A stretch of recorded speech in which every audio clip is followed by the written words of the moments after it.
So Zero Chain is a decentralized cloud for dApps on any blockchain. Whether you're on Ethereum, Neo, Stellar, dApps would come to our blockchain and get free, fast, and flexible cloud solution. So a little note about our fundraising. Since we launched our website, we were the fastest to raise 39 million.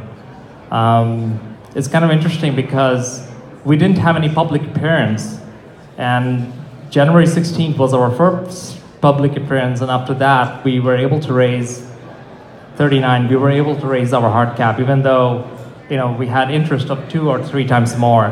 We had no VCs, no ICO, no marketing. We were an unknown entity for 2 months, and then it kind of snowballed after WCF. So I want to talk about the 3 biggest features of Zero Chain.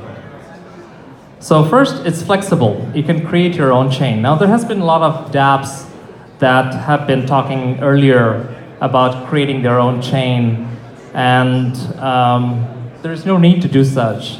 We are the technology provider. I want to decouple the technology from the application. And what we're doing is basically we're allowing people to configure a chain for a certain application. If you want a very fast chain for IoT, you can create your chain. If you want for AI, a longer block time, you can create an AI chain. Bank chain can create a higher level of security, higher level of decentralization, higher level of consensus. Now, we are fast.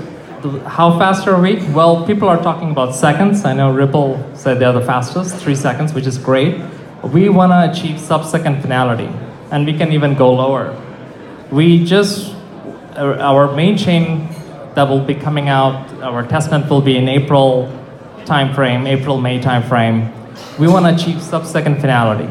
And the way we're doing it is our 2-dimensional Byzantine delegated proof of stake. So instead of having a probabilistic finality, we have Byzantine, which is a deterministic finality.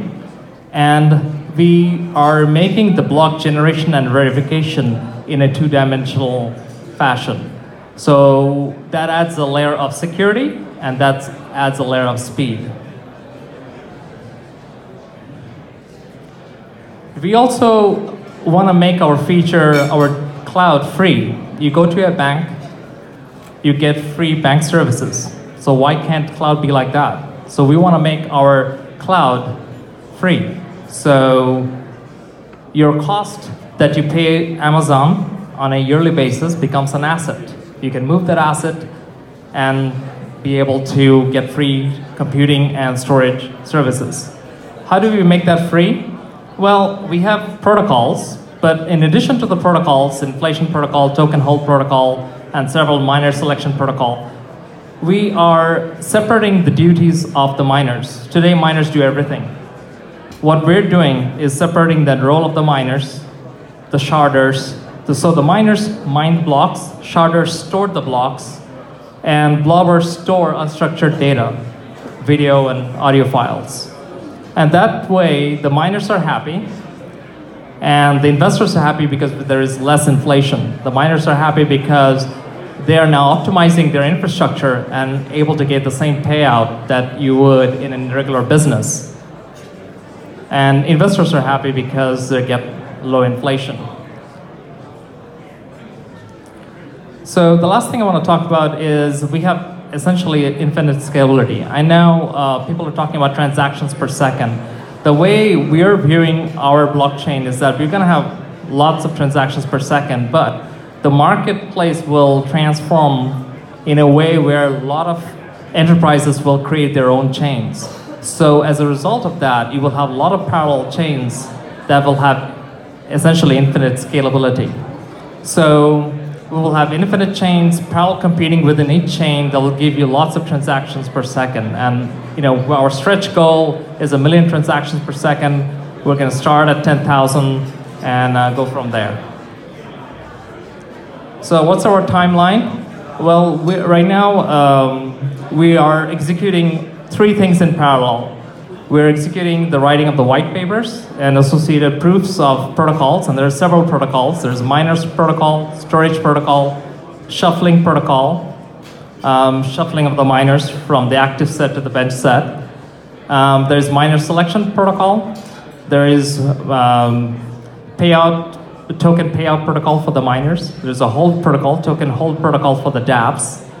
And obviously there's a governance protocol and inflation protocol. So we're working on the white papers and associated proofs of these protocols in conjunction with our testnet development, which will happen around April-May timeframe. And our mainnet is also going in parallel. So they're basically code written for testnet as well as for mainnet. They're all in parallel. Testnet will be available in April, May for enterprises to try out. So I guess the call to action is for dApps and blockchains to partner with us, and there will be several partnership announcements that will happen in the coming weeks. Thank you.